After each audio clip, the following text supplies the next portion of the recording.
Hello friend, welcome to my YouTube channel. तो दोस्तों कैसे, उम्मीद करता हूँ आप लोग अच्छे, मैं भी बहुत अच्छा। तो दोस्तों आज फिर भी मैं भोजपुरी सॉन्ग लेके आ गया। तो दोस्तों आप लोग को पता है कि एक रंगीता और वायरल हुई थी लड़की, जिस गाने को धर्मेंद्र सिंह गाए थे। तो दोस्तों वो गाना का मैं थोड़ा भी कंपेयर करके थोड़ा भी 2 लाइन गाना चाहता हूँ। प्लीज़ अगर मेरी वीडियो में सहमत हो, अगर मेरी आवाज़ आपको पसंद है तो प्लीज़ लाइक कर देना दोस्तों, और दबा के शेयर करना। तो दोस्तों सुनो।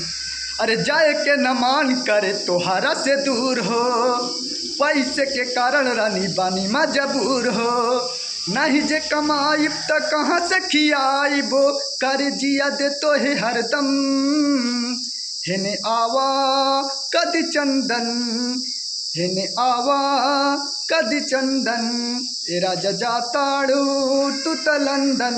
तो दोस्तों मैं एक भोजपुरी सिंगर हूँ, तो मेरा नाम आपको पता होगा रंगीला सिंगर। तो प्लीज़ आप लोग सपोर्ट करना भाई को, ऐसा प्यार आशीर्वाद बनाए रखना। मिलते हैं एक नए वीडियो में। जय हिंद।